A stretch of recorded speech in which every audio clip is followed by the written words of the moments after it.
ঘরে বসে আছে নীলা। এক প্রকার জোর করে তাকে বিয়ে করেছে নিলয়। নীলা হচ্ছে অফিসের বস আর নিলয় হচ্ছে সাধারণ একজন কর্মচারী। কিভাবে তাকে জোর করে বিয়ে করেছে এটা আপনারা খুব শীঘ্রই জানতে পারবেন। ঘোমটা দিয়ে বসে আছে নীলা। এমন সময় নিলয় রুমের ভিতর প্রবেশ করলো। দরজাটা লাগিয়ে দিয়ে নিলয় বিছানার সামনে এসে প্রায় 5 মিনিট ধরে দাঁড়িয়ে আছে, কিন্তু নীলার কোনো খোঁজ খবর নেই। সে চুপচাপ বসে আছে।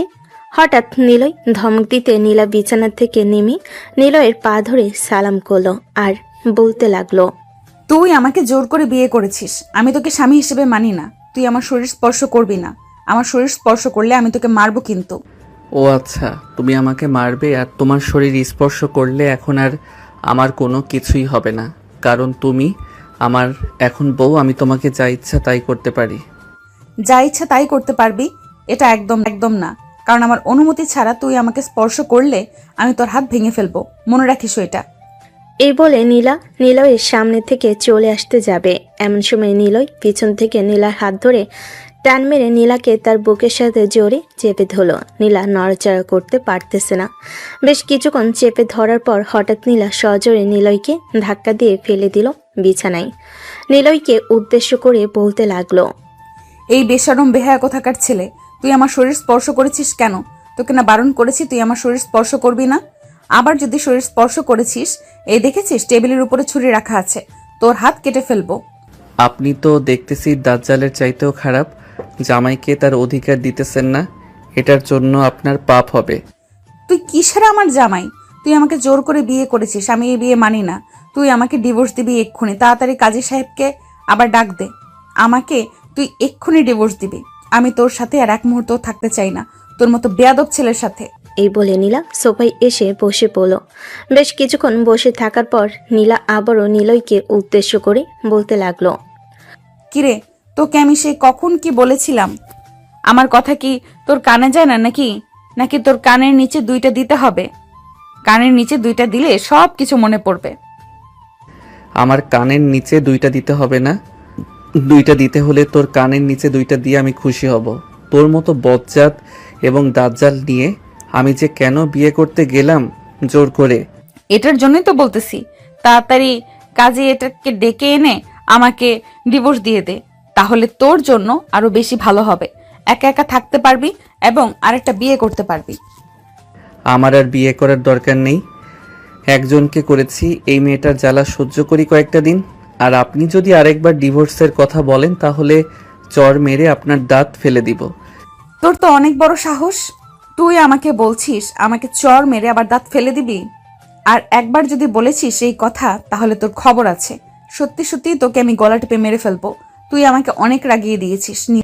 নীলার এরকম রাগ দেখে নিলয় নীলাকে পিছন থেকে জড়িয়ে ধরে নীলার ঠোঁটের সাথে তার ঠোঁট একত্রিত করে দিল। এদিকে নীলা বারবার ছুটে যাওয়ার চেষ্টা করতেছে, কিন্তু পারতেছে না, কারণ নিলয় নীলার ঠোঁট আঁকড়ে ধরে রেখেছে।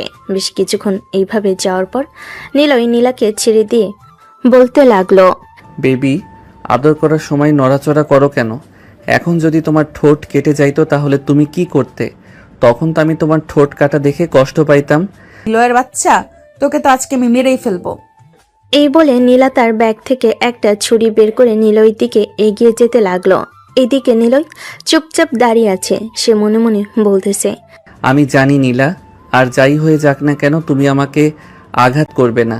যেহেতু আমরা স্বামী স্ত্রী, এখন তুমি আমাকে আঘাত করবে না, এটা খুব ভালো করেই জানি। এসব বলতেছে নিলয় মনে মনে। এমন সময় নীলা নিলয়ের হাত ধরে টান মেরে নিলয়ের হাত কেটে ফেলল। চিটচিট করে রক্ত পড়তেছে নিলয়ের হাত থেকে। এটা দেখে নীলা কিছুটা দূরে সরে গেল। ফুলরে রক্তের বন্যা বয়ে যাইতেছে। এদিকে নিলয় কি ভেবেছিল আর কি হয়ে গেল। নিলয় তাড়াতাড়ি করে ড্রয়ারের ভিতর থেকে একটা কাপড় নিয়ে তাড়াতাড়ি করে তার হাত বেঁধে ফেলল। হাত বাঁধার পরও রক্ত পড়তেছে। নিলয় তাড়াতাড়ি করে ওইখান থেকে চলে আসলো নিচে। নিলয়ের হাত থেকে রক্ত পড়তে দেখে তার আব্বু আম্মু এবং বাড়ির সবাই দৌড়ে চলে আসলো নিলয়ের কাছে। এদিকে নিলয় তাড়াতাড়ি করে বাইকের চাবিটা নিয়ে চলে আসলো বাইরে। গ্যারেজ থেকে বাইক বের করে স্টার্ট দিয়ে হাসপাতালের দিকে যেতে লাগলো। বেশ কিছুক্ষণের মধ্যেই চলে আসলো হাসপাতালে। নিলয়ের হাতের অবস্থা এরকম দেখে ডাক্তার তাড়াতাড়ি করে নিলয়কে কেবিনে নিয়ে শুয়ে দিল। তারপর নিলয়ের আব্বু আম্মু চলে আসলো নিলয়ের রুমে। এসে দেখে ফ্লোরে রক্তের বন্যা। নীলা খাটের উপর বসে আছে চুপচাপ, তার মাথা কেমন ঘুরতেছে। নীলাকে উদ্দেশ্য করে নিলয়ের ছোট বোন বলতে লাগলো, কি ব্যাপার ভাবি? ভাইয়ার হাত কিভাবে কেটে গেল? কি হলো ভাবি, চুপচাপ বসে আছেন কেন? বলেন, ভাইয়ার হাত কিভাবে কেটে গেছে? তোমার ভাইয়া আমার সাথে সংসার করতে চায় না, এটার জন্য ছুরি দিয়ে তার নিজের হাত কেটে ফেলেছে। পুরো রক্তের বন্যা বয়ে গেছে। আপনি মিথ্যে কথা বলতেছেন কেন ভাবি? ভাইয়া তো এ বিয়েতে অনেক রাজি ছিল এবং অনেক খুশিও ছিল। আপনি মিথ্যে কথা বলতেছেন। নিশ্চয়ই এই রুমে অন্য কিছু হয়েছে। সত্যি করে বলেন, কি এমন হয়েছে? আমার কথা বিশ্বাস না হলে তোমার ভাইয়া যখন আসবে তখন তোমার ভাইয়াকে জিজ্ঞেস করো, তাহলে তোমার ভাইয়া বলে দিবে। ঠিক আছে, ভাইয়া আসুক, এরপরে ভাইয়াকে জিজ্ঞেস করব। এই বলে সবাই চলে গেল নিচে।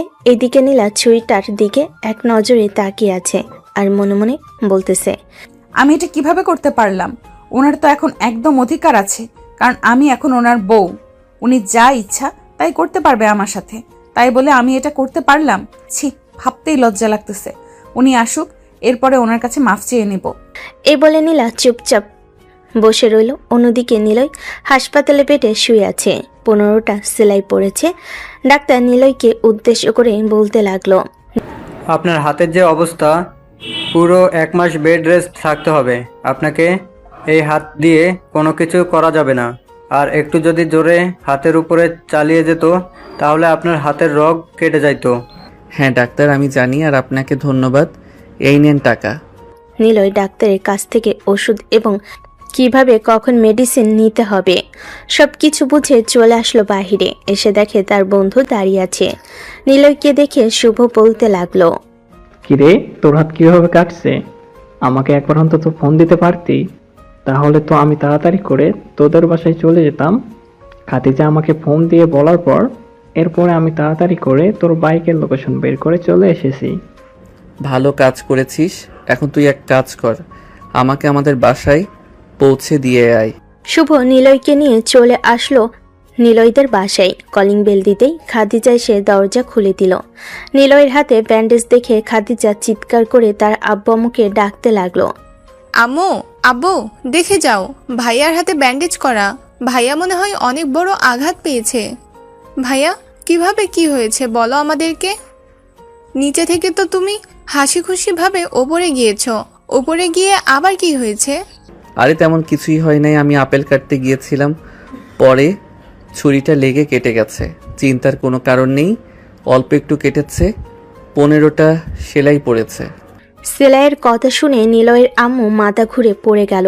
সবে নিলয়ের আম্মুকে ধরে ধরে নিয়ে চলে আসলো তাদের রুমে। নিলয়ের আম্মুর মুখে পানির ছিটা দিতে নিলয়ের আম্মুর জ্ঞান ফিরল। নিলয় তার আম্মুকে সান্ত্বনা দিয়ে চলে আসলো তার রুমে। এসে দেখে তার রুমটা পরিষ্কার করে রাখা হয়েছে।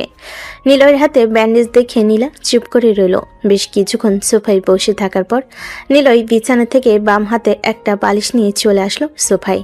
এটা দেখে নীলা বলতে লাগলো, কি ব্যাপার, তুমি বিছানায় না ঘুমিয়ে সোফায় ঘুমাচ্ছ কেন? বিছানায় আসো। এখন আর বিছানায় থাকার মতো অবস্থা নেই। আর আপনি ডিভোর্স চাইছিলেন না, চিন্তা করবেন না, আমাকে কয়েকটা দিন সময় দেন, আমি আপনাকে ডিভোর্স দিয়ে দিব। আপনার উপরে পরিপূর্ণ আমার অধিকার ছিল, তাই তো আমি আপনাকে স্পর্শ করেছি, আর আপনি এই রকম একটা কাজ করেছেন। নীলা মাথা নিচু করে চুপচাপ বসে রইল বিছানায়। এইদিকে নিলয় ফোনে অ্যালার্ম দিয়ে শুয়ে পড়ল। কখন যে ঘুমিয়ে গেছে খেয়াল নেই। অন্যদিকে নীলা বিছানায় বসে নিলয়ের হাতের দিকে তাকিয়ে আছে। এমন সময় তার ফোনটা বেজে উঠল। তাকিয়ে দেখে তার বান্ধবী কল দিয়েছে। কলটা রিসিভ করে কানের কাছে নিতেই তার বান্ধবী বলতে লাগলো, কিরে বান্ধবী, আমি এসব কি শুনতেছি? তোর জামাইয়ের হাত নাকি কেটে গেছে? কিভাবে কি হয়েছে? তোকে আমি কি বলবো বুঝে উঠতে পারছি না। আসলে আমি নিজেই তার হাত কেটে দিয়েছি, আমাকে স্পর্শ করেছে এটার জন্য। ছি বান্ধবী, ছি। নিলয় ভাই খুব একটা ভালো, এটার জন্য তোকে কোনো কিছু করে নাই। তুই অনেক বড় ভুল করে ফেলেছিস। নিলয় ভাইয়ের তো পুরোপুরি অধিকার ছিল, কিন্তু তুই এইরকম একটা কাজ করলি। যাই হোক, তুই নিলয় ভাইয়ের কাছে মাফ চেয়ে নিস। দেখ নিলয় ভাই তোকে মাফ করে নাকি। আমার মনে হয় না উনি আমাকে মাফ করবে, কারণ উনি এখন বিছানায় না শুয়ে সোফায় শুয়েছে। এতে করে বোঝা যাচ্ছে তিনি আমার উপরে অনেক রাগ করে আছে। আচ্ছা যাই হোক, এখন অনেক রাত হয়েছে, এখন একটু ঘুমা।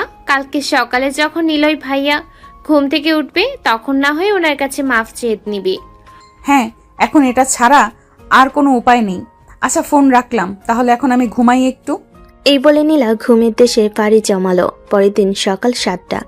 নিলয় ঘুম থেকে উঠে দেখে নীলা এখনো ঘুমাচ্ছে। এটা দেখে নিলয় ফ্রেশ হয়ে চলে আসলো নিচে। নিলয়কে একা একা নিচে আসতে দেখে নিলয়ের আম্মু বলতে লাগলো, নিলয়, বৌমা কোথায়? তোর সাথে আসে নাই নাকি? না আম্মু, সে এখনো ঘুমাচ্ছে। আমি অফিসে যাব তো, এটার জন্য তাড়াতাড়ি ঘুম থেকে উঠে ফ্রেশ হয়ে নিচে চলে এসেছি। ও আচ্ছা, এই অসুস্থ শরীর নিয়ে তুই অফিসে যাবি? অফিসে যাওয়ার এখন দরকার নেই। আমি নীলার আব্বুকে ফোন দিয়ে বলে দেবো নে যে তুই অসুস্থ। না আম্মু, ওনাকে ফোন দিয়ে বলার দরকার নেই। আজকে একটা প্রজেক্টের কাজ আছে, এটার জন্য আমাকে যেতে হবে, না হলে আমি আজকে যাইতাম না। টেবিলে বস, আমি তোকে খাবার দিতেছি। আর খাদিজা, তুই তোর ভাবিকে ঘুম থেকে উঠিয়ে বলে আয় যে ফ্রেশ হয়ে নিচে আসার জন্য। আচ্ছা আম্মু, আমি যাইতেছি ভাবিকে ডেকে নিয়ে আসার জন্য। খাদিজা চলে আসলো নিলয়ের রুমে।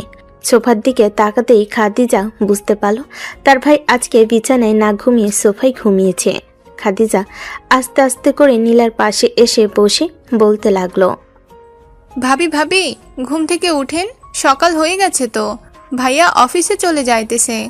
আপনি ভাইয়াকে বলেন যে অফিসে যাওয়ার দরকার নেই, এই অসুস্থ শরীর নিয়ে অফিসে যাইতেছে। যাক, তাতে আমার কি? আমি কি তাকে বারবার বারণ করেছিলাম যে আমি এই বিয়েতে রাজি না? তারপরেও সে আমাকে জোর করে বিয়ে করেছে। নীলা ঘুমের মধ্যে এই কথা বলে লাফ দিয়ে উঠে পড়ল। এইদিকে খাদিজা যে নীলাকে কিছু বলতে যাবে, এমন সময় নীলা বলতে লাগলো, আচ্ছা, তুমি নিচে যাও, আমি আসতেছি ফ্রেশ হয়ে। আর তোমার ভাইয়াকে বলো যে ভাবি বলেছে যে আজকে অফিসে যাওয়ার দরকার নেই। আমি এবং আম্মু ভাইয়াকে বারণ করেছিলাম, কিন্তু ভাইয়া বলেছে যে আজকে নাকি তার অফিসে একটা মিটিং আছে, এটার জন্য তাকে আজকে যেতে হবে। ও আচ্ছা, তুমি নিচে যাও, আমি ফ্রেশ হয়ে আসতেছি। এরপরে দেখতেছি যে তোমার ভাইয়া কিভাবে অফিসে যায় এই অসুস্থ শরীর নিয়ে। এই বলে নীলা বিছানা থেকে উঠে চলে আসলো ওয়াশরুমে। ফ্রেশ হয়ে বাহিরে আসতেই দেখতে পেল নিলয় অফিসে যাওয়ার জন্য শার্ট পরতেছে। এটা দেখে নীলা নিলয়ের কাছে এসে বলতে লাগলো, কি ব্যাপার, আপনি এখন কোথায় যেতেছেন? আপনি আজকে কোথাও যেতে পারবেন না, চুপচাপ বাড়িতে বসে থাকেন। অফিসে কোনো কাজ নেই, যদি কাজ থাকে তাহলে আব্বু ওই কাজটা করে নিবে। আমি আপনাদের অফিসে চাকরি করি, বস আমাকে ছুটি দেয় নাই, সো আমাকে আজকে যেতে হবে অফিসে। আর আপনি আমার সাথে কথা বলার চেষ্টা করবেন না। আমি আপনার সাথে কথা বলতে চাই না। এখন থেকে আপনি আপনার মতো চলাচল করবেন আর আমি আমার মতো চলাচল করব। অফিস থেকে ফেরার পথে আমি কাজী সাহেবের সাথে কথা বলে আসব, দেখব যে কতদিন পর ডিভোর্স দেওয়া যায়। রাতে এসে আপনাকে জানাবো। এই বলে নিলয় অফিসের দিকে রওনা দিল। অন্যদিকে নীলা নিচে আসতেই নিলয়ের আম্মু নীলাকে উদ্দেশ্য করে বলতে লাগলো, নীলা, নিলয়ের সাথে কি তোমার ঝগড়া হয়েছে? এইভাবে নিলয় চলে গেল যে? না, নাম ঝগড়া হয় নাই। আসলে অফিসে আজকের মিটিং তো, এটার জন্য সে তাড়াতাড়ি চলে গেছে। নীলা নিলয়ের আম্মু এবং খাদিজা বসে আছে সোফায়। এমন সময় নিলয়ের আম্মু চলে গেল রান্নাঘরে। এইদিকে খাদিজা নীলার কাছে এসে নীলাকে উদ্দেশ্য করে বলতে লাগলো, ভাবি, আমাকে একটা সত্যি কথা বলবেন প্লিজ? ভাইয়ার সাথে আপনার নিশ্চয় কোনো কিছু হয়েছে। আমি যখন সকালবেলা আপনাদের রুমে গিয়েছিলাম তখন দেখতে পেয়েছি ভাইয়া সোফায় ঘুমিয়েছে আর আপনি বিছানায়। সত্যি করে বলেন তো, কি হয়েছে ভাইয়া এবং আপনার মধ্যে? আসলে এটা ঝগড়া হয়েছে, এই আর কি। এটার জন্য তোমার ভাইয়া আমার সাথে রাগ করে সোফায় ঘুমিয়েছে, এর বেশি কিছু না। ভাইয়া ফল কাটে সবসময় টেবিলের উপর রেখে, ভাইয়ার হাত কাটার কথা না। আর যেখানে হাত কেটেছে ওইখানে তো ভুলেও হাত কাটবে না ভাইয়া। আপনি নিশ্চয় ভাইয়ার হাত কেটেছেন। সকালবেলা আপনি আমাকে নিজে মুখে বলেছেন যে ভাইয়া আপনাকে জোর করে বিয়ে করেছে। জোর করে কখনো বিয়ে হয় না ভাবি। আপনার পরিবার এবং আপনিও রাজি ছিলেন। রাজি না থাকলে কবুল বলতেন না নিশ্চয়ই। দেখেন, আমি ছোট হলেও অনেক কিছু বুঝি। এমন না যে আমি কিছু বুঝি না। ভাইয়াকে যদি আপনার ভালো না লাগে তাহলে সরাসরি আমাদেরকে বলে দিবেন। আমরা আপনাকে যেভাবে নিয়ে এসেছিলাম সেইভাবেই আপনাদের বাসায় পৌঁছে দিয়ে আসব।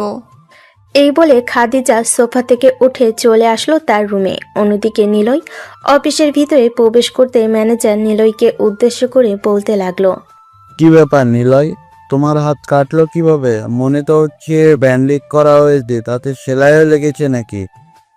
আর কালকে তোমাদের বিয়ে হয়েছে আর তুমি অফিসে চলে এসেছো? অফিসে তেমন বেশি কাজ নেই, তাহলে অফিসে আসলে কেন? বস তো তোমাকে ছুটি দিয়েছিল 1 মাসের জন্য। স্যার, আমি কারো দয়ার টাকায় দিয়ে খেতে চাই না। আমি ইনকাম করে খাবো, পরিশ্রম করে খাবো। আর আমি মনে করি যে এটা একটা অফিস। আমি অন্যের অফিসে চাকরি করতেছি। এটা আমার শ্বশুরের অফিস না।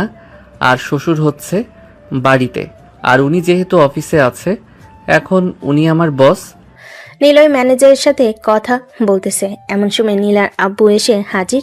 নিলয়কে দেখে বলতে লাগলো, কি ব্যাপার নিলয়, তুমি আজকে অফিসে এসেছো কেন?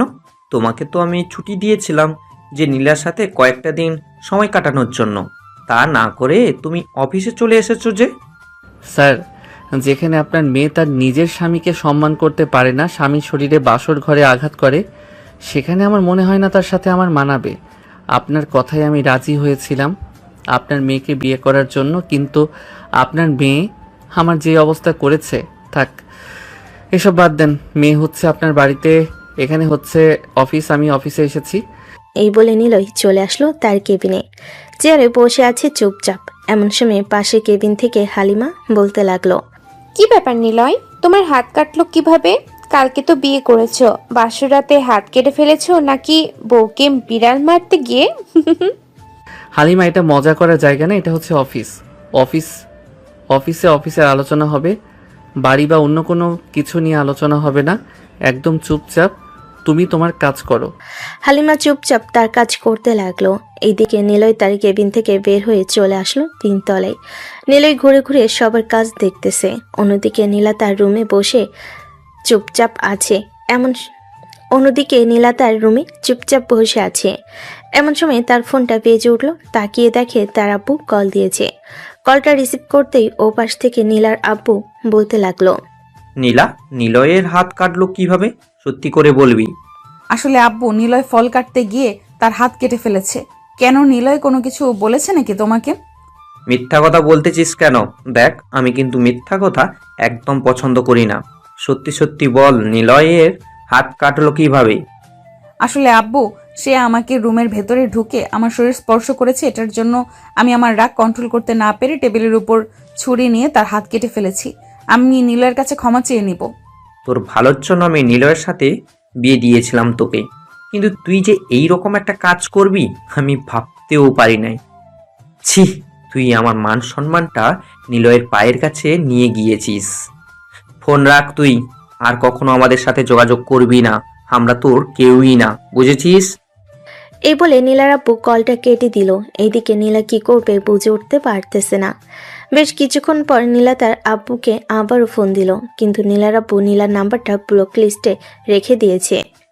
এদিকে নীলা চলে আসলো নিচে। এসে দেখে তার শাশুড়ি এবং ননদ বসে বসে টিভি দেখতেছে। নীলা তার শাশুড়িকে উদ্দেশ্য করে বলতে লাগলো, আম্মু, আমি একটু অফিস থেকে আসতেছি, একটা জরুরি কাজ আছে, এটার জন্য যাইতেছি। ভাবি, আপনার কোনো কাজ নেই। ভাইয়া আমাকে ফোন দিয়ে বলে দিয়েছে যে আপনাকে যাতে বাহিরে না যাইতে দিই। আপনি আপনার রুমে যান, আর রুমে ভালো না লাগলে এখানে এসে আমাদের সাথে বসে টিভি দেখেন আর গল্প করেন। নীলা চুপচাপ খাদিজার পাশে এসে বসে পড়ল। বসে বসে টিভি দেখতেছে। বেশ কিছুক্ষণ টিভি দেখার পর নীলা আবারও চলে আসলো তার রুমে। বসে বসে ফোন টিপতেছে। এমন সময় আবারও তার ফোনটা বেজে উঠল। তাকিয়ে দেখে তার বান্ধবী কল দিয়েছে। কলটা রিসিভ করতেই ও পাশ থেকে পূর্ণিমা বলতে লাগলো, নীলা, আমি আজকে তোদের অফিসে গিয়েছিলাম একটু আগে তোর সাথে দেখা করার জন্য, কিন্তু তোকে তো পাই নাই। তবে দুলা ভাইয়ের সাথে দেখা করে এসেছি। হাতের অবস্থাও খুব একটা খারাপ। শুনলাম 15টা সেলাই লেগেছে। এটা তুই মোটেও কাজটা ঠিক করলি না, মাফ চেয়ে নিস। না, আমি এখনো মাফ চাই নাই, তবে ভাবছিলাম মাফ চাইবো, কিন্তু এখন আর পরিস্থিতি খুবই খারাপ হয়ে গেছে। সকালবেলা নিলয় আমাকে বলে গিয়েছে যে রাতে আসার সময় কাজী সাহেবের সাথে কথা বলে আসবে আমাদের ডিভোর্সের ব্যাপারে। আমার মাথায় কোনো কাজ করতেছে না, কি করব না করব বুঝেও পাচ্ছি না। তুই একটু একটা বুদ্ধি দে বান্ধবী। আমার কাছে কোনো বুদ্ধি নেই, তুই তোর নিজের বুদ্ধিতে কাজ কর গিয়ে। আমি যদি একটা বুদ্ধি দেই এটা তুই করতে পারবি না, আর করলেও নিলয় ভাইয়ের হয়তো মন গলবে না। আগে তো বলবি যে কি করতে হবে আমাকে, বল তুই আমাকে, আমি শুনে এরপরে তোকে বলতেছি যে করতে পারবো কি পারবো না। তোরা যেহেতু এখন স্বামী স্ত্রী, সো তুই নিলয় ভাইয়ের কাছে যাওয়ার চেষ্টা করবি। একবার কাছে যেতে পারলে নিলয় ভাইয়া তোর প্রতি আরও আকৃষ্ট হয়ে যাবে এবং তোকে ডিভোর্স দেওয়ার চিন্তা ভাবনা আরও কমিয়ে দিবে। আমি এটা পারবো না, সে যা ইচ্ছা তাই করুক, তবুও আমি এরকম কাজ করতে পারবো না। আচ্ছা ফোন রাখ তুই, তোর সাথে পরে কথা হবে। আমার কথাটা একবার চিন্তা ভাবনা করে দেখিস। একটা সংসার ভেঙে গেলে এই সংসার কখনো জোড়া লাগে না। আর ডিভোর্সি মেয়েকে কেউ কখনো বিয়ে করতে চায় না, আর বিয়ে করতে হলেও তাকে অনেক মাসুল পোহাতে হয়। এ বলে পূর্ণিমা কলটা কেটে দিল। অন্যদিকে নীলা পূর্ণিমার কথাগুলো বারবার চিন্তা করতেছে, কি করবে কি না করবে। এসব চিন্তা করতে করতে বিকেল হয়ে আসলো। বিকেল 5টা। নিলয় অফিস থেকে বের হয়ে সোজা চলে আসলো কাজী অফিসে। কালকে যেই কাজী সাহেব তাকে বিয়ে করিয়েছে সেই কাজী সাহেবের অফিসে। কাজী সাহেবকে উদ্দেশ্য করে নিলয় বলতে লাগলো, কেমন আছেন কাজী সাহেব? আলহামদুলিল্লাহ ভালো আছি নিলয়, তুমি কেমন আছো? বৌমা কেমন আছে? আলহামদুলিল্লাহ আমিও ভালো আছি, বৌমাও ভালো আছে।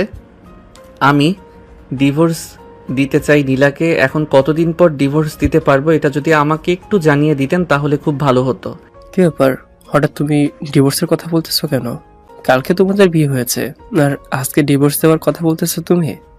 আমাকে সবকিছু খুলে বলো তো কি হয়েছে। নিলয় কাজী সাহেবকে সবকিছু খুলে বলল। কাজী সাহেব হচ্ছে নিলয়ের চাচা। সবকিছু শোনার পর কাজী সাহেব নিলয়কে উদ্দেশ্য করে বলতে লাগলো, দেখো, তুমি চাইলে তো ডিভোর্স এখনই দিতে পারবে, কারণ এটা তোমার হাতে। বিয়ে হওয়ার সাথে সাথেও ডিভোর্স দেওয়া যায়, আবার পরেও দেওয়া যায়। তবে তুমি এক কাজ করো, নীলাকে একটা চান্স দিতে পারো। আমি যেভাবে বলতেছি সেভাবেই যদি তুমি করতে পারো, আশা করি নীলা একদম ভালো হয়ে যাবে। হ্যাঁ বলেন আমাকে কিভাবে কি করতে হবে, আমি আপনার সব কথা মানতে রাজি আছি। আমি তোমাকে একটা সাদা কাগজে কিছু লিখে দিতেছি। এটা মনে করো এমনিতেই লিখতেছি, এই কাগজের কোনো দাম নেই বা এই কাগজ দিয়ে কোনো কিছুই হবে না। তুমি এই কাগজটা নীলার সামনে ধরে নীলাকে উদ্দেশ্য করে বলবে যে, এই যে আমি ডিভোর্স লেটার নিয়ে এসেছি, তোমাকে শেষবারের মতো একটা সুযোগ দিতেছি।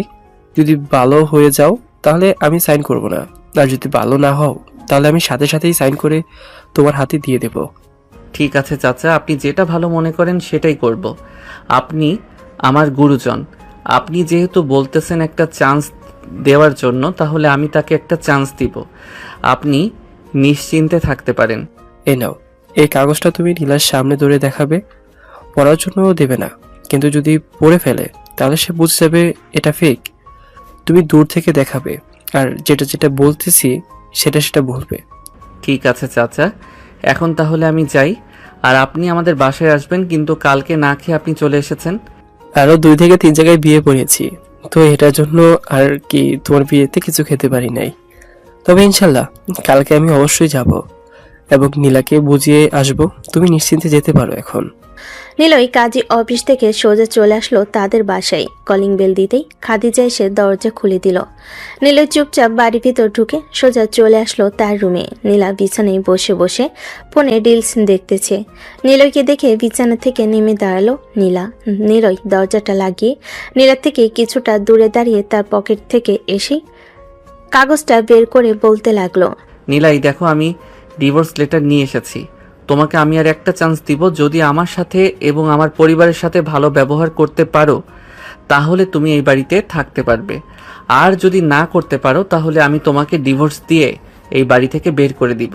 নীলা মাথা নিচু করে দাঁড়িয়ে আছে। এইদিকে নিলয় আবারও সেই কাগজটা তার মানিব্যাগের ভিতর ভরে মানিব্যাগটা ডয়ারের ভিতর রেখে ফ্রেশ হয়ে বাহিরে এসে দেখে নীলা সেইখানেই দাঁড়িয়ে আছে। নীলাকে দাঁড়িয়ে থাকতে দেখে নিলয় বলতে লাগলো, কি ব্যাপার, এইখানে তুমি দাঁড়িয়ে আছো কেন? যাও নিচে যাও, আমার একটা কাজ আছে, কাজটা শেষ করে এরপরে আমি নিচে আসতেছি। নীলা যে চলে যেতে যাবে এমন সময় দৌড়ে এসে পিছন থেকে নিলয়কে জড়িয়ে ধরল। কান্না করতে করতে বলতে লাগলো, প্লিজ আপনি আমাকে ডিভোর্স দিবেন না। আপনি যেভাবে বলবেন আমি সেভাবেই থাকতে রাজি। আপনার কথার অবাধ্য হব না আমি। প্লিজ আমাকে ডিভোর্স দিবেন না। এই তো চাচার কথাই কাজে এসেছে, এখন তাকে একটু বাজিয়ে দেখা যাক কি হয়। আমি তোমাকে ডিভোর্স দিব না, আমার কথা মতো চলতে হবে তোমার। আমাকে ছেড়ে দাও, এখন ছেড়ে দিয়ে সোজা নিচে চলে যাও। আমি তোমার সাথে যাব, প্লিজ তুমি মানা করো না আমাকে। তোমার সাথে আমাকে যেতে দাও প্লিজ। ডিভোর্স লেটারে সাইন করে দিব নাকি? না না, সাইন করার দরকার নেই, আমি এখনই চলে যাইতেছি নিচে। এই বলে নীলা দৌড়াতে দৌড়াতে চলে আসলো নিচে। নীলাকে এইভাবে দৌড়াতে দেখে খাদিজা বলতে লাগলো, কি ব্যাপার ভাবি, আপনি এইভাবে ওপর থেকে নিচে দৌড়াতে দৌড়াতে আসলেন কেন? ভাইয়ার কি আবারও কোনো কিছু হয়েছে নাকি? না, তোমার ভাইয়ার কোনো কিছু হয় নাই। আর আমি দৌড়াতে দৌড়াতে আসি নাই, তোমার ভাইয়া বলেছে যে নিচে আসার জন্য, তাই আমি নিচে এসেছি। আম্মু রান্না করছিলেন, নিলয়ের জন্য খাবার রেডি করতাম। সে তো দুপুরে কিছু খায় নাই। হ্যাঁ, টেবিলে সকল খাবার রেডি করে রেখেছি, তুমি টেবিলে যাও, নিলয় আসলে এরপর আমরা আসতেছি। নীলা চলে আসলো টেবিলে। বেশ কিছুক্ষণ বসে থাকার পর নিলয় আসলো। খাবার টেবিলে বসে নীলার দিকে তাকাতে নীলা চোখ নামিয়ে ফেলল। চুপচাপ মাথা নিচু করে খাওয়া দাওয়া শেষ করে নীলা বসে রইল সোফায়। অন্যদিকে নিলয় তার রুমে এসে সোফায় শুয়ে বলল কালকের মতো শুয়ে শুয়ে ফোন টিপতেছে। এমন সময় রুমের ভিতর প্রবেশ করলো নীলা। দরজাটা লাগিয়ে দিয়ে মাথা নিচু করে নিলয়ের সামনে এসে বলতে লাগলো, এই যে শুনতেছেন, আপনি প্লিজ বিছানায় গিয়ে শুয়ে পড়েন। দরকার পড়লে আমি সোফায় ঘুমাবো, তারপরও আপনি প্লিজ এই হাত নিয়ে সোফায় শুয়ে ঘুমাবেন না, হাতে অনেক সমস্যা হবে পরে। বিছানায় চলে যান, আমি সোফায় ঘুমাইতেছি। আমার হাতের সমস্যা হবে না, আপনি বিছানায় গিয়ে ঘুমান। যদি দরকার পড়ে তাহলে পরে বিছানায় চলে যাব, তাহলে পরে আমি বিছানায় চলে যাব। আপনার সাথে কথা বলার তেমন বেশি ইচ্ছে নেই আমার, তবুও বলতে হচ্ছে। এই বলে নিলয় আবারও ফোন টিপায় মনোযোগ দিল। বেশ কিছুক্ষণ ফোন টিপার পর বিছানার দিকে তাকিয়ে দেখে নীলা ঘুমিয়ে গেছে। এটা দেখে নিলয় আস্তে আস্তে করে সোফা থেকে উঠে চলে আসলো নীলার কাছে। নীলার সামনে বসে আস্তে আস্তে নিলয় তার ঠোঁট জোড়া নীলার সাথে একত্রিত করে দিল। আস্তে আস্তে নিলয় চুষে চুষে খাইতেছে। বেশ কিছুক্ষণ যাওয়ার পর হঠাৎ নীলা কিছুটা নড়ে চড়ে উঠল। এটা দেখে নিলয় তাড়াতাড়ি করে নীলাকে ছেড়ে দিয়ে চলে আসলো সোফায়। আবারও সেই উল্টো দিক ঘুরে চোখ বন্ধ করে আছে। এদিকে নীলা চোখ খুলতে দেখতে পেল নিলয় উল্টো দিকে ঘুরে আছে। নীলা মনে মনে বলতে লাগলো, কি ব্যাপার, আমার এমন কেন মনে হলো যে কেউ আমার ঠোঁট চুষে খাচ্ছিল? নিশ্চয়ই এই রুমে কোনো ভূত আছে। আবার ঘুমালে আবার এই রকম করলে তখন তো আরো বেশি ভয় পেয়ে যাব। এক কাজ করি, নিলয়কে ডাক দিয়ে ঘুম থেকে উঠাই আর বলি যে এই রুমের ভেতরে কেউ হয়তো আছে।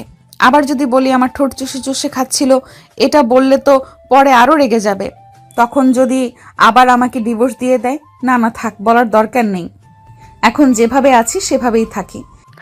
এসব ভাবতে ভাবতে নীলা আবারও ঘুমের দেশে পাড়ি জমালো। অন্যদিকে নিলয় ঘুমের দেশে পাড়ি জমিয়েছে। ফজরের আজান দিতে নিলয়ের ঘুমটা ভেঙে গেল। বিছানের দিকে তাকাতেই দেখতে পেল নীলা বিছানে নেই। ওয়াশরুমের দিকে তাকাতে দেখতে পেল নীলা অজু করে ফ্রেশ হয়ে বাহিরে বের হয়েছে। এটা দেখে নিলয় চোখ বন্ধ করে রইল। নীলা আশেপাশে তাকিয়ে দেখে কোথাও জায়নামাজ নেই। ড্রয়ার খুলতেই দেখতে পেল জায়নামাজটা হাতে নিয়ে বিছানার এক পাশে বিছিয়ে দিয়ে নামাজ পড়তে লাগলো। ফজরের নামাজ শেষ করে দুই হাতে মনোযোগ তুলে কান্না করতে করতে বলতে লাগলো, হে আল্লাহ, আমি আর কখনো আমার স্বামীর সাথে খারাপ ব্যবহার করব না। আপনি আমার স্বামীর মনটা উদার করে দেন, যাতে আমার স্বামী আমার সাথে ভালো ব্যবহার করে, আমার সাথে একসাথে থাকে একই বিছানায়। মনোযোগ শেষ করে নিলয়ের দিকে তাকাতে দেখতে পেল নিলয় তার দিকে তাকিয়ে আছে। এটা দেখে নীলা ভালোভাবে তাকাতেই দেখতে পেল নিলয়ের চোখ বন্ধ। নীলা মনে মনে বলতে লাগলো, আমার মনে হয় আমি ভুল দেখেছি, উনি তো ঘুমিয়ে আছে, উনি আবার কখন আমার দিকে তাকাবে? নিচে যাই, গিয়ে ওনার জন্য চা করে নিয়ে আসি। যেই ভাবা সেই কাজ। নীলা চলে আসলো নিচে। নিলয়ের জন্য চা বানিয়ে আবারও উপরে চলে আসলো। এসে দেখে নিলয় ওয়াশরুম থেকে বের হচ্ছে। নিলয়ের সামনে চা নিয়ে মাথা নিচু করে দাঁড়িয়ে নীলা বলতে লাগলো, এই নেন, আমি নিজের হাতে আপনার জন্য চা বানিয়ে নিয়ে এসেছি। প্লিজ চাটা খেয়ে নেন, আর আমার উপরে রাগ করে থাকেন না। আমি ভুল করেছি, এই আপনার পায়ে ধরতেছি, প্লিজ আমাকে মাফ করে দেন। আমি কি একবারও বলেছি যে আপনি আমার পায়ে পড়েন? চুপচাপ আমার পা ছেড়ে উঠে দাঁড়ান। নীলা নিলয়ের পা ছেড়ে দিয়ে উঠে দাঁড়ালো। মাথা নিচু করে এখনো দাঁড়িয়ে আছে নীলা। নিলয় নীলার মাথাটা উঁচু করে বলতে লাগলো, যতদিন না আপনি ভালো হচ্ছেন ততদিন আপনার সাথে তেমন বেশি কথা বলবো না, আর একই বিছানায় ঘুমাবো না। যেদিন আপনাকে দেখে মনে হবে আপনি ভালো হয়ে গেছেন, ওই দিন আপনার সাথে কথা বলবো এবং একই বিছানায় ঘুমাবো। ঠিক আছে, আমি ভালো হয়ে যাব, আপনি আমাকে কয়েকটা দিন সময় দেন। নীলা নিলয়ের সাথে আরও কিছুক্ষণ কথা বলে চলে আসলো নিচে। নিলয় অফিসে যাওয়ার জন্য রেডি হয়ে নিচে আসতেই নীলা নিলয়ের কাছে এসে বলতে লাগলো, কয়েকটা দিন বাড়িতে থাকেন। অসুস্থ শরীর নিয়ে আপনাকে অফিসে যেতে হবে না, দরকার পড়লে আমি অফিসে যাব। আর অফিসে তো এখন তেমন বেশি কাজ নেই, আপনার অফিসে যাওয়ার দরকার নেই। আমি আপনাকে ঘরের ভিতরে কি বলেছিলাম মনে আছে? ওইটা যদি মনে থাকে তাহলেই হবে। এ বলে নিলয় খাবার টেবিলে বসে খাওয়া দাওয়া শেষ করে সোজা চলে আসলো অফিসে। সারাদিন কাজ করে আবারও রাতে বাসায় ফিরল। খাওয়া দাওয়া শেষ করে বসে আছে। এমন সময় খাদিজা এসে বলতে লাগলো, ভাইয়া, তোমার সাথে একটা মেয়ে দেখা করবে। আমি মেয়েটার ফোন নাম্বার এবং মেয়েটার ছবি তোমাকে পাঠিয়ে দিয়েছি, তুমি দেখে নিও। এই বলে খাদিজা নিলয়কে চোখ মেরে বুঝিয়ে দিল সে কিছু বোঝাতে চাইছে। এইদিকে নিলয় বুঝে ফেলেছে খাদিজা কি বোঝাতে চাইছে। আচ্ছা, তুই নাম্বার আর পিক পাঠিয়ে দে, আমি রুমে গিয়ে দেখে নিব। আমার ফোন চার্জে রাখা আছে, নিয়ে আসতে মনে নেই। নিলয়ের কথা শুনে নীলা নিলয়কে উদ্দেশ্য করে বলতে লাগলো, নিলয়, আমি রুমে যেতেছি, মাথাটা কেমন যেন ব্যথা করতেছে। তুমি টিভি দেখা শেষ করে এরপরে রুমে আসো। এই বলে নীলা তাড়াতাড়ি করে সিঁড়ি দিয়ে চলে আসলো তার রুমে। পুরো ঘর খুঁজে ফেলেছে কিন্তু নিলয়ের ফোন পায় নাই। এদিকে নিলয় খাদিজাকে উদ্দেশ্য করে বলতে লাগলো, কিরে, তুই কি কিছু বুঝে ফেলেছিস নাকি যে আমাদের মধ্যে কোনো কিছু হয়েছে? হ্যাঁ ভাইয়া, আমি বুঝে ফেলেছি, কারণ ভাবি সকালবেলা আবুল তাবুল বলছিল, তখনই আমি বুঝে ফেলেছি যে তোমাদের মধ্যে কিছু একটা হয়েছে। এটার জন্য আমি এই প্ল্যান সাজিয়েছি। আমার প্ল্যান কেমন হয়েছে? একদম ঠিক হয়েছে। এই রকমভাবে আরও কয়েকটা দিন চলতে থাকুক। তুইও নীলার সামনে বেশি বেশি করে এরকম কথা বলবি যাতে সে কান্না করে এবং আমার প্রতি আরও আকৃষ্ট হতে থাকে। ঠিক আছে, এখন রুমে গিয়ে দেখো তোমার বউয়ের কি অবস্থা। আমার মনে হয় যে পুরো ঘর খুঁজে ফেলেছে, তোমার ফোন পাই নাই। নিলয় তার রুমে আসতে দেখতে পেল তার রুমটা পুরো অগোছালো হয়ে আছে। নিলয় রুমে ঢুকে দরজাটা বন্ধ করতে নীলা একলাপে নিলয়ের সামনে এসে নিলয়ের শার্টের কলার ধরে বলতে লাগলো, এই সত্যি করে বল, তোর বোন কোন মেয়ের নাম্বার দিয়েছে এবং কোন মেয়ের পিক দিয়েছে, এবং কেন কথা বলবি তুই এই মেয়ের সাথে? নীলা, তোমাকে কি বলেছিলাম মনে আছে? আমি কিন্তু এখনই কাগজটা বের করে সাইন করে দিব। নিলয়ের কথা শুনে নীলা নিলয়ের শার্টের কলার ছেড়ে দিয়ে মাটিতে বসে কান্না করতে লাগলো আর ফুপিয়ে ফুপিয়ে বলতে লাগলো, আমি কি দেখতে খারাপ যে তুমি অন্য মেয়ের সাথে কথা বলবে? অন্য মেয়ের সাথে যদি কথাই বলো তাহলে আমাকে বিয়ে করলে কেন? আমাকে না বিয়ে করলেই পারতে। তোমাকে বিয়ে করেছি এটার কারণ আছে।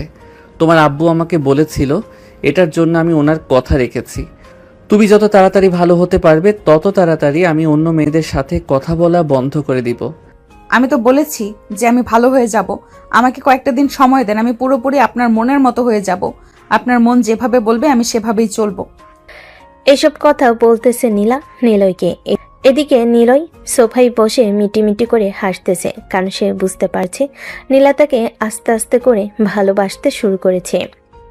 বেশ কিছুক্ষণ যাওয়ার পর নীলা নিলয়কে বলতে লাগলো, আমি তো আপনার হাত কেটে ফেলেছি, এই দেখেন আমি আমার নিজের হাত কেটে ফেলেছি। আপনি যেভাবে চাইবেন আমি সেভাবেই চলবো। আপনার শরীর থেকে যদি এক ফোঁটা রক্ত পড়ে তাহলে কি হতে পারে আপনি নিশ্চয়ই ভালো করে জানেন।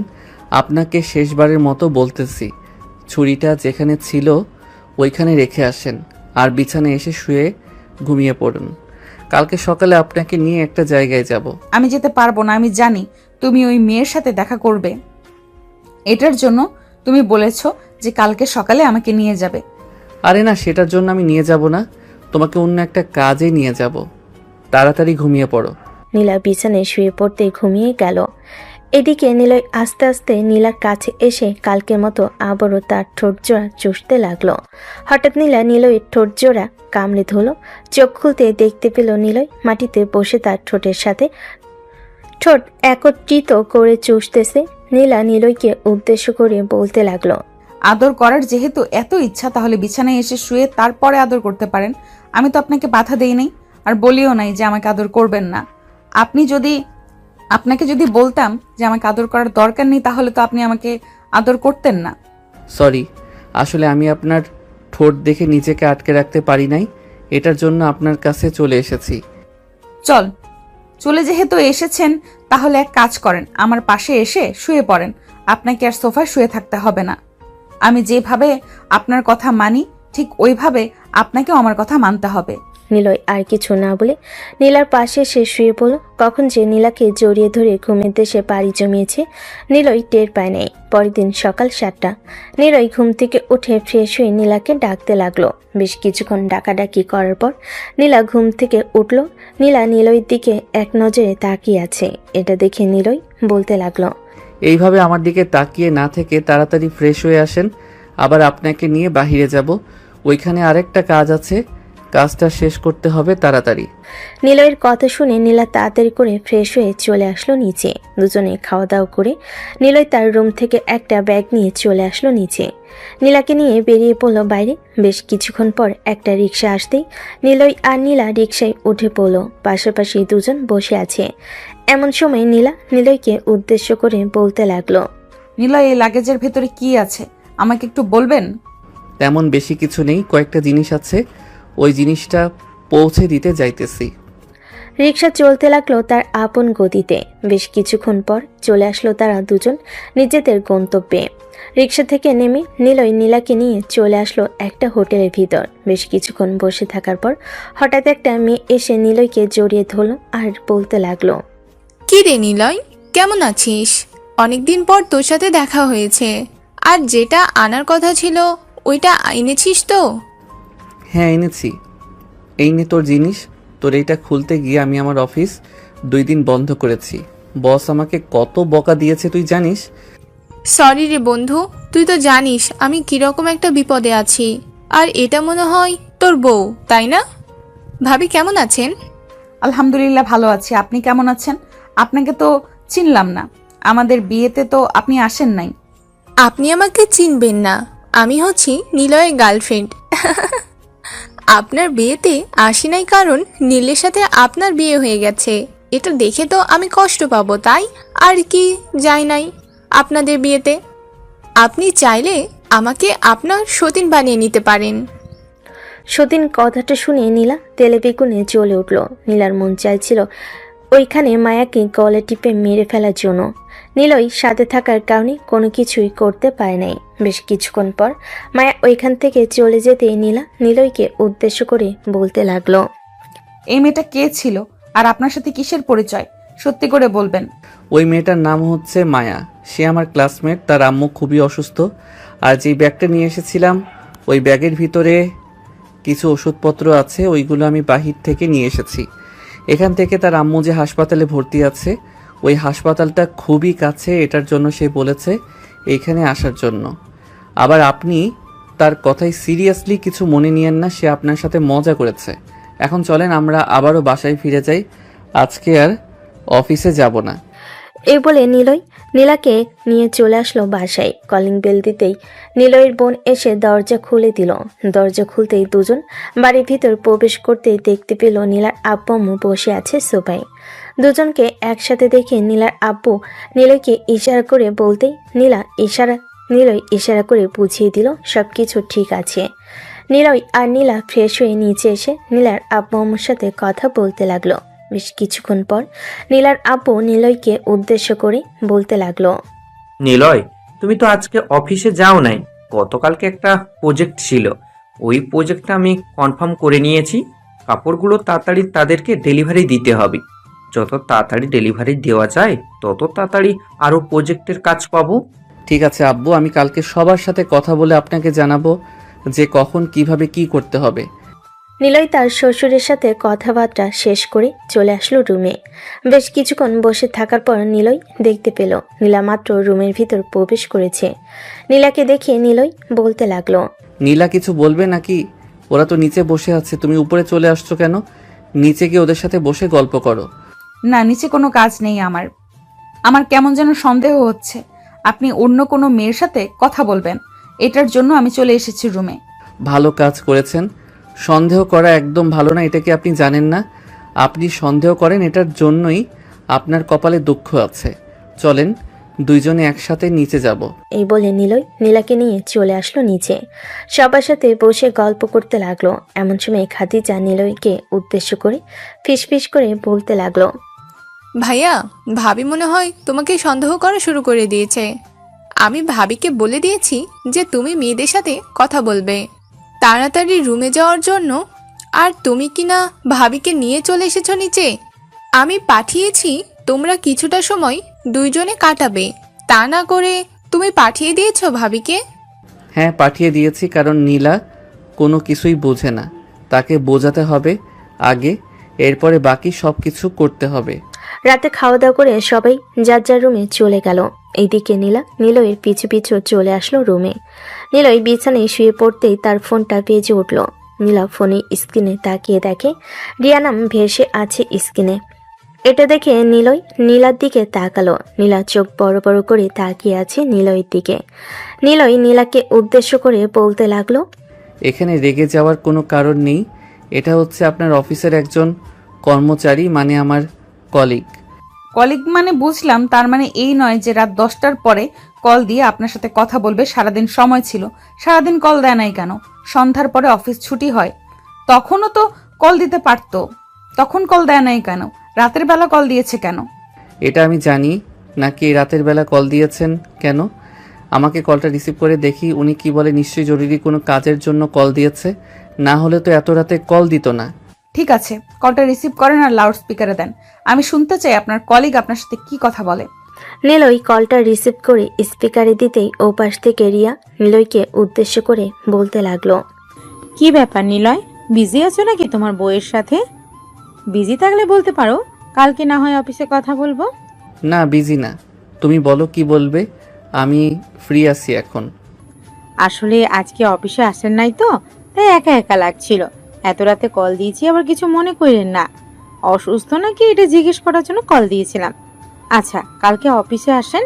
এখন তাহলে ফোন রাখি, সকাল সকাল আবার উঠতে হবে, না উঠলে অফিসে যেতে পারবো না। এই বলে রিয়া কলটা কেটে দিল। এদিকে নিলয় নীলার দিকে তাকাতেই নীলা নিলয়ের দিকে তাকিয়ে আছে, কি বলবে বুঝে উঠতে পারতেছে না। বেশ কিছুক্ষণ পর নীলা বলতে লাগলো, নিলয়, তুমি আমাকে কথা দিতে হবে, আজকের পর থেকে তুমি জরুরি কোনো কথা ছাড়া কোনো মেয়ের সাথে কথা বলতে পারবে না। প্লিজ আমাকে কথা দাও যে জরুরি কোনো কথা ছাড়া তুমি কোনো মেয়ের সাথে কথা বলবে না। তুমি যদি মেয়েদের সাথে কথা বলো তাহলে তো আমি কষ্ট পাই। ও আচ্ছা, তুমি কষ্ট পাও? আগে তো জানতাম না। আগে জানলে তোমাকে কখনোই কষ্ট দিতাম না। আচ্ছা যাই হোক, এখন তাহলে ঘুমাও, অনেক রাত হয়েছে, কালকে আবার অফিসে যাব আমি। নীলা নিলয়ের বুকের উপরে মাথা রেখে নিলয়কে জড়িয়ে ধরে ঘুমের দেশে পাড়ি জমালো। পরের দিন দুজনেই ঘুম থেকে উঠে ফ্রেশ হয়ে চলে আসলো নিচে। খাওয়া দাওয়া শেষ করে অফিসের জন্য রেডি হয়ে চলে আসলো অফিসে। বেশ কিছুক্ষণ বসে থাকার পর নীলার আব্বু নীলাকে উদ্দেশ্য করে বলতে লাগলো, নীলা, নিলয়ের সাথে কি তোর সব কিছু ঠিক হয়ে গেছে, নাকি এখনো কোনো কিছু ঠিক হয় নাই? যদি ঠিক না হয় তাহলে আমাকে বল, আমি নিলয়ের পা ধরে বলবো যে তোকে তার কাছে রেখে দেওয়ার জন্য। আবু, নিলয়ের পা ধরার দরকার নেই। নিলয় আমাকে মেনে নিয়েছে, আমি তার কাছে মাফ চেয়ে নিয়েছি। তুমি আর কোনো চিন্তা করো না আমাকে নিয়ে, এখন সবকিছু ঠিকঠাক চলবে। তাহলে তো খুব ভালো হয়েছে। আমি চাইছিলাম কি নিলয়ের নামে অর্ধেকটা অফিস লিখে দেওয়ার জন্য, আর বাকি অর্ধেকটা তোর নামে লিখে দেওয়ার জন্য। এখন কোনো কিছু লিখে দেওয়ার দরকার নেই। আমি চিন্তা ভাবনা করতেছি যে এখন আমাদের বেবি হবে, আমাদেরকে যে সম্পত্তি দিবে ওই সম্পত্তি আমাদের বেবির নামে লিখে দিব, যাতে আমাদের বেবি সব সময় সুখে শান্তিতে থাকতে পারে। আচ্ছা, তোর কাছে যেটা ভালো মনে হয় সেটাই করবে। আমাকে একবার বলবি, আমি শুধু লিখে দেব। আর যত তাড়াতাড়ি পারিস একটা বেবি নিয়ে নে, তাহলে নিলয়ের মন আর তোর দিকে বেশি আগ্রহ থাকবে। ঠিক আছে আব্বু, আর তুমি এখন বাসায় চলে যাও। আমরা আজকে সারাদিন অফিসে আছি, অফিসে সারাদিন কাজ করব। যদি কোনো কিছুর দরকার হয় তাহলে তোমাকে অবশ্যই জানাবো। নীলার আব্বু নীলার সাথে আর কিছুক্ষণ কথা বলে চলে গেল বাসায়। অন্যদিকে নীলা তার কেবিনে বসে কাজ করতেছে। এমন সময় তার কেবিনের ভিতর প্রবেশ করল রিয়া। নীলাকে উদ্দেশ্য করে রিয়া বলতে লাগলো, ম্যাডাম, আপনি স্যারকে বিয়ে করেছেন, সো এখন থেকে আপনি অফিসে না আসলে আরও বেশি ভালো হবে। আপনার জায়গায় স্যারকে বসিয়ে দেন। মিস রিয়া, আমি আমার জায়গায় কাকে বসাবো এটা আপনার বলার দরকার নেই। আপনি আপনার কাজ করেন, আর এখানে কিসের জন্য এসেছেন সেটা বলেন। যদি জরুরি কোনো কাজ থাকে তাহলে বলতে পারেন। আসলে ম্যাডাম, আমি আপনাকে বলতে এসেছি যে নিলয়কে আমি ভালোবাসতাম, কিন্তু আপনি এবং আপনার আব্বু জোর করে তাকে আপনাদের করে নিয়েছেন। এখন তো আর আপনাদের সাথে ঝগড়া করতে পারি না। এই নেন ফাইল, কাজটা কমপ্লিট করে দিয়েছি, আর খুব শীঘ্রই এই অফিস থেকে রিজাইন নেব। এই বলে রিয়া নীলার কেবিন থেকে চলে আসলো তার কেবিনে। রিয়াকে দেখে নীলই বলতে লাগলো, কি ব্যাপার রিয়া, তোমার মুখ দেখে কেমন যেন লাগতেছে। ম্যাডামের সাথে কোনো কিছু হয়েছে নাকি? তোমার ঝগড়া বা অন্য কিছু হয়েছে? না, ঝগড়া বা অন্য কোনো কিছু হয় নাই। আমি এই অফিস ছেড়ে দিব। যাকে আমি আমার নিজের করে পাই নাই, কখনো আশা করি তাকে পাওয়ার আশা করি না, তাই এই অফিস ছেড়ে দিতেছি। আমি জানি রিয়া, তুমি আমাকে ভালোবাসো, কিন্তু আমি তোমাকে ভালোবাসতে পারলাম না। তুমি তো সব কিছুই দেখেছিলে, আমার সাথে কি কি হয়েছিল, ম্যাডাম আমার সাথে কেমন ব্যবহার করত। অবশেষে আমি বড় স্যারের কথায় তার মেয়েকে বিয়ে করতে রাজি হয়েছিলাম। এখন আলহামদুলিল্লাহ আগের চাইতে কিছুটা ভালো হয়েছে। তবে ভালো হওয়ার পিছনে কারণ জানো, কারণটা হচ্ছে তুমি। তুমি যদি না থাকতে তাহলে নীলা কখনোই আমাকে ভালোবাসতো না। আচ্ছা যাই হোক, এখন কাজ করেন ম্যাডাম। যদি আবার সিসি ক্যামেরায় দেখতে পাই তাহলে রেগে যাবে। আবার আমি চাই না কারো রাগী মুখ দেখার জন্য।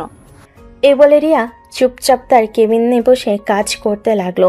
অন্যদিকে নীলা তার কেবিনে বসে সব কিছু দেখছিল।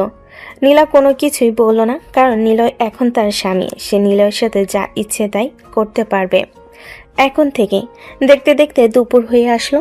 দুপুরে নিলয় ক্যান্টিন থেকে খাওয়া দাওয়া করে নীলার কেবিনের ভিতর প্রবেশ করতে দেখতে পেল তার বান্ধবী বসে আছে।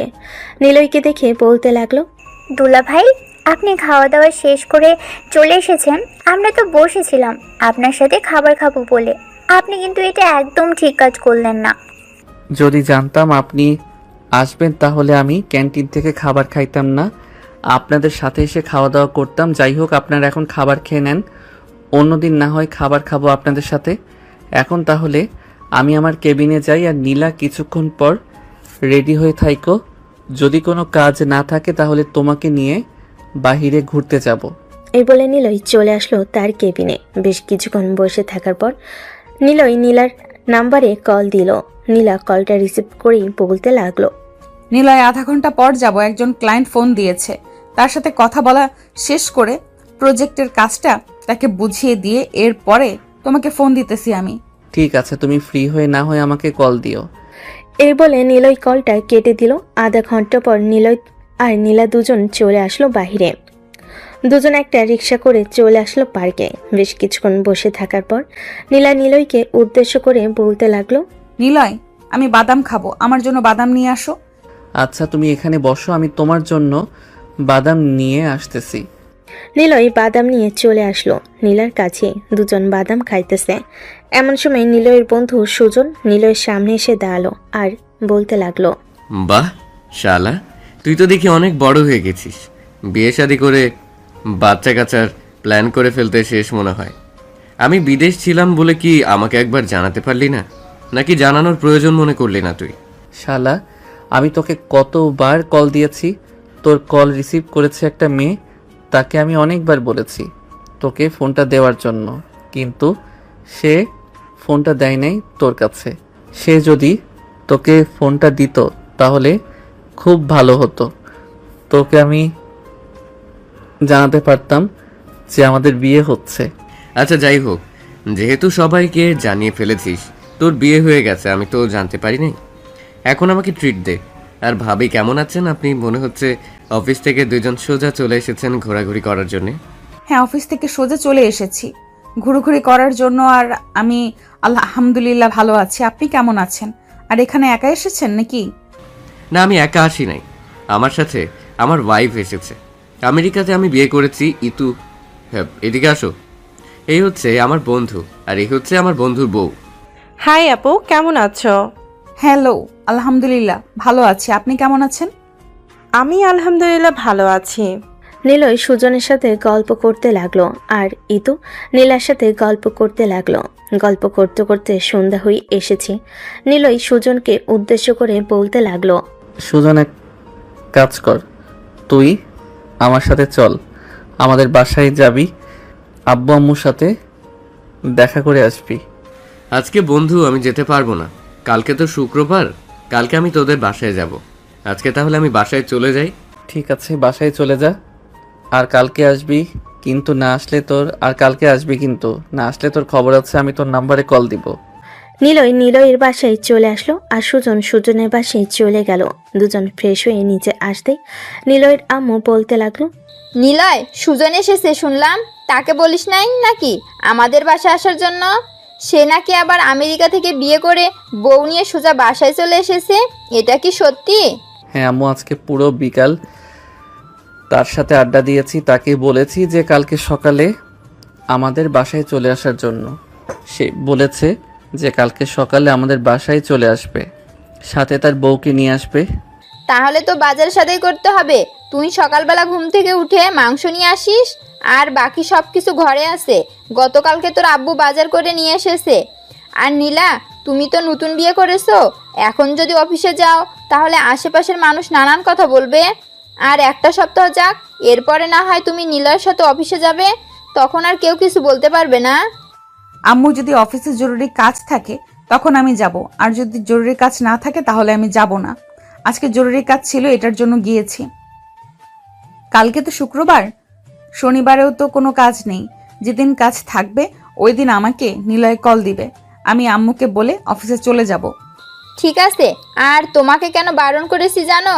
আসলে সারাদিন বাড়িতে একা একা থাকি তো, তাই তেমন বেশি ভালো লাগে না। এটার জন্য বলেছি যে তুমি বাড়িতে থাকো।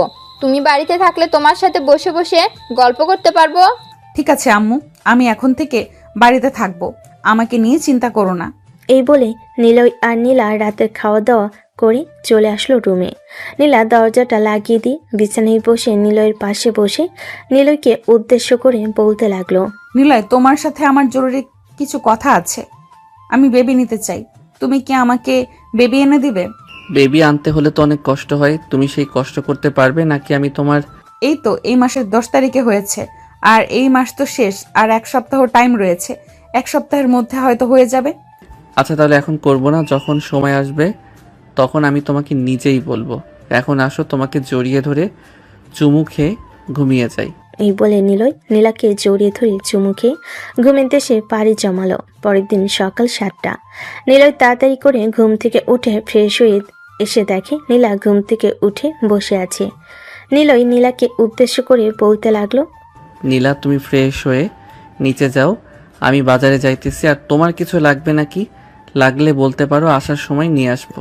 এই যে এইটা পড়তে পড়তে চলে যাও, আশা করি বুঝতে পারবে কি নিয়ে আসার কথা বলেছি। ফার্মেসিতে গিয়ে বলবে যে ভালোভাবে পেপার দিয়ে মুড়িয়ে দেওয়ার জন্য জিনিসটা। ঠিক আছে, এখন তাহলে আমি যাই। এই বলে নিলয় চলে আসলো নিচে। তার আম্মুর কাছ থেকে সব কিছু জেনে চলে আসলো বাজারে। বাজার থেকে সদা নিয়ে আবারও চলে আসলো বাসায়। সকাল 10টা। এমন সময় সুজন আসলো। সুজন নিলয়কে নিয়ে গল্প করতে লাগলো। অন্যদিকে সুজনের বউকে নিলয়ের আম্মু রান্না করা শেখাচ্ছে আর গল্প করতেছে, সাথে নীলাও আছে। দেখতে দেখতে দুপুর হয়ে আসলো। দুপুরে রান্নাবান্না শেষ হতে নীলা খাবার টেবিলে খাবার দিয়ে দিল। সবাই খাওয়া দাওয়া শেষ করে বসে বসে গল্প করতে লাগলো।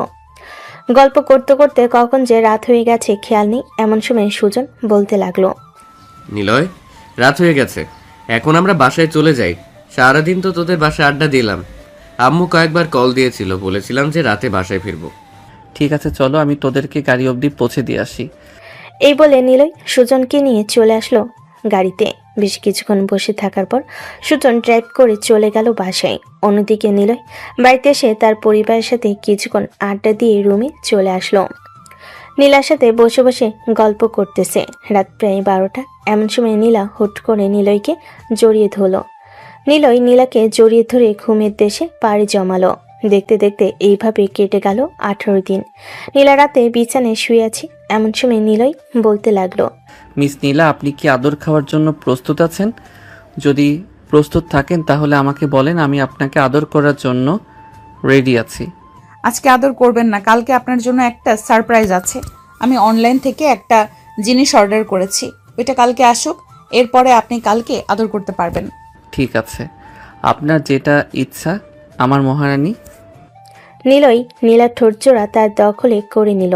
বেশ কিছুক্ষণ এইভাবে যাওয়ার পর নিলয় নীলাকে উদ্দেশ্য করে বলতে লাগলো, আমরা কিন্তু ডুয়েট বেবি নিব জান।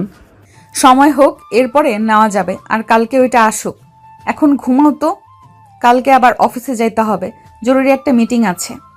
নিলয় আর নীলা ঘুমের দেশে পাড়ি জমালো। পরের দিন সকাল 7টা।